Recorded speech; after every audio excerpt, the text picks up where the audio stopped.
Sa bahaging ito, ating tatalakayin ang mga batayang kaalaman, mga tsorya at pananaw tungkol sa variety at beresyon ng wika mula sa pagtatalakay ni Liwanag 2002. Inilahad dito ang mga mahalagang kaisipan tungkol sa variety at beresyon at kung paano ito nakatulong sa paglinang ng isang wika. Ang mga sumusunod ay ang layunin ng aralin na ito. Una, naitala ang kaibahan ng variety at beresyon ng wika. Pangalawa, na ipapaliwanag ang mga tsorya at pananaw tungkol sa variety at beresyon ng wika. Pangatlo, nakapagtala ng mga salitang may variabilidad sa komunidad na kinabibilangan at nauuri ang beresyon na ito. Ano nga ba ang variety ng wika? Ang variety ng wika ay ang pagkakaroon ng natatanging katangian na nag-uugnay sa isang particular na uri ng katangiang socio-situational na makakatulong sa pagkilala sa isang particular na beresyon o variety ng wika. Si Catford 1965 ay nagbigay ng dalawang uri ng variety ng wika. Una ang permanente, pangalawang pansamantala. Kapag sinasabi nating permanente, ito ay para sa mga tagapagsalita o tagabasa. Kabilang sa permanente ang idiolik at dialekto. Ayon kay Catford, permanente nang matatawag ang idiolik ng isang taong may sapat na gulang. At tinatawag naman itong pansamantala dahil nagbabago kung may pagbabago sa sitwasyon ng pahayag. Ang pansamantalang variety ng wika ay kaugnay sa sitwasyon na ginagamit ang wika. Para sa mga karagdagang kaalaman, ang susunod na mag-uulat ay si Binibining Princess May Alquisola. Una, register. Ito ay varieteng kaugnay ng panlipunang papel na ginagampanan ng tagapagsalita sa oras ng pagpapahayag.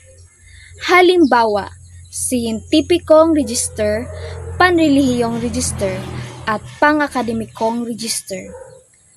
Sa pang-akademikong register, katulad nung tayo gumawa ng research, gumamit tayo ng APA o MLA na format sa pagsulat. Pangalawa, estilo. Ito ay varieteng kaugnay ng relasyon ng nagsasalita sa kausap, maaring formal, kolokyal, at internet o personal na estilo. Kolokyal, ito ang salitang ginagamit sa pang-araw-araw, informal at karaniwan.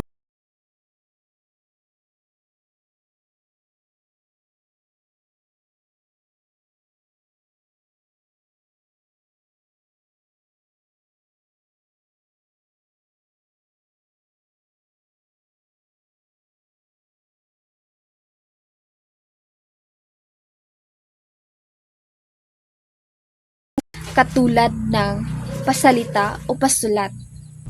Nagsisilbi ring indikasyon ng isang individual sa paraan ng pagbigkas o struktura ng pangungusap sa loob ng partikular na grupo o komunidad.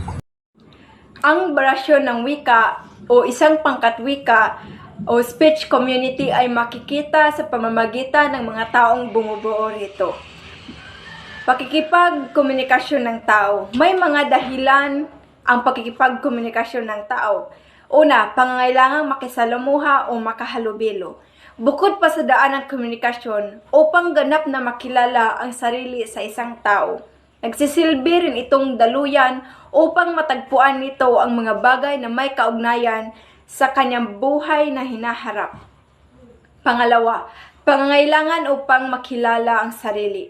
Malaking tulong upang malubog ang pagkatao. Pangatlo, pangangailangang praktikal. Maaring hindi magawa o maisakatuparan ang iba't ibang bagay kung walang komunikasyon. Gaya lamang na simpleng paghahanap sa isang lugar na hindi mo pa napuntahan at iba pa. Pang-apat, interaksyon ng mga tao. Tumutukoy ito sa kaugnayan ng tao sa kanyang kinaroroonan, praktikal sa pisikal. Panglima, sa mga katangian ng pananalita ng mga tao. At pang-anim, sosyal na mga katangian ng mga tao. Mga tsoryang pananaw sa variety ng wika. Ang pagkakaroon ng mga uri o variety ng wika ay nakikita sa katayuang panlipunan ng isang individual ay nasa kamalayan na ng mga pilosopo noong ika-18 siglo. ayon kay Williams 1972. Sosyolinguistikong teorya. Sa teoryang ito, ang wika ay panlipunan at ang speech naman ay pang-individual. Ayon kay Sapir, ang wika ay isang instrument o kasangkapang ng sosyalisasyon. Ayon naman kay Saussure, ang wika ay binubuo ng dalawang paralel at magkaugnay na serye. Ito ang signifier o language at signified parole. Ang signifier o language ay isang kabuang set ng mga gawaing pangwika na nagbibigay daan sa individual na umaintindi at maintindihan. Yun ang dalawang paralel at magkaugnay na serye ayon kay Saussure, ang signifier o language at signified o parole. Dumako naman tayo sa dalawang paraang paghahalo ng mga variety ng wika, dialekto at register. Ang mga variation sa wika, dialect at register ay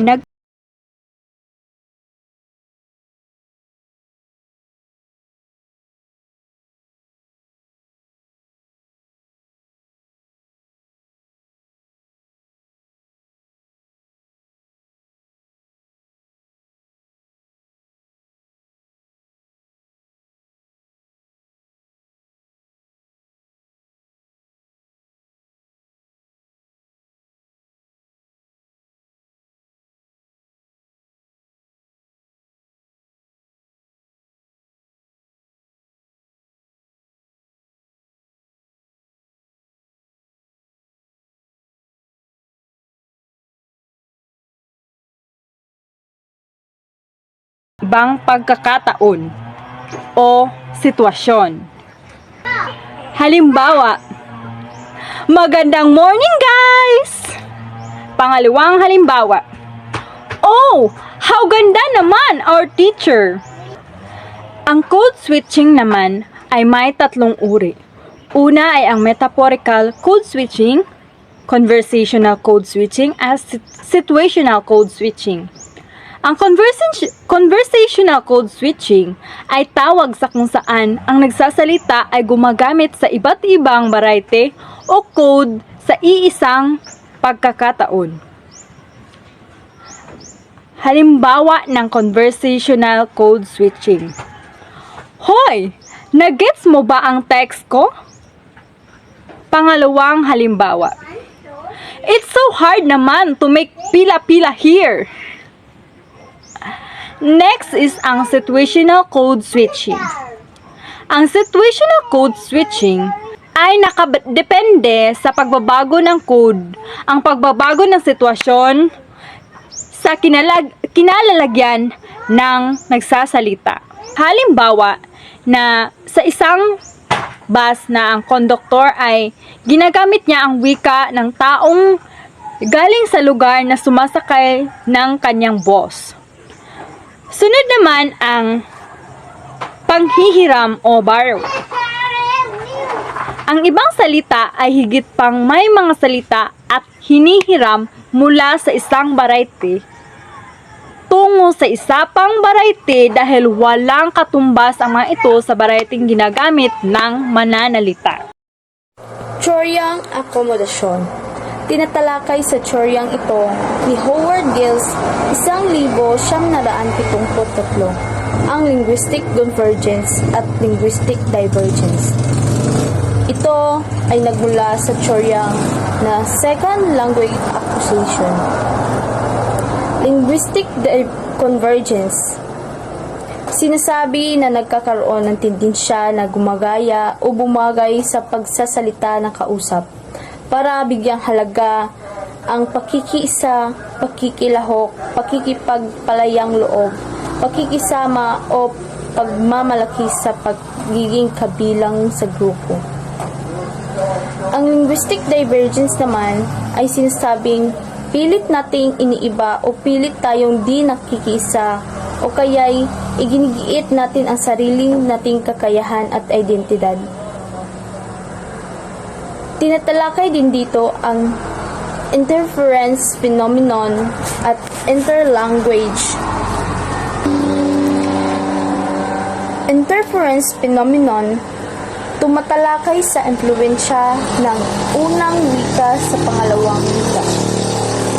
Ang interlanguage naman ay tinatawag na mental grammar ng nabubuo ng tao pagdating sa panahon ng proseso ng pagkatuto niya ng pangalawang wika.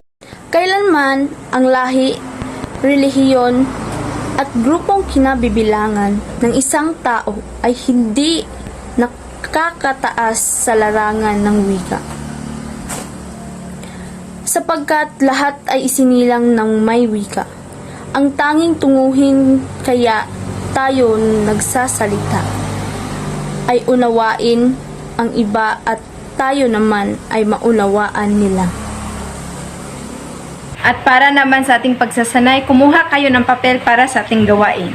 Panuto, gamit ang hiwalay na diagram, ibigay ang pagkakaiba ng dalawang paksa sa ibaba. Una, variety at variasyon ng wika. Pangalawa, teorya at pananaw hinggil sa wika.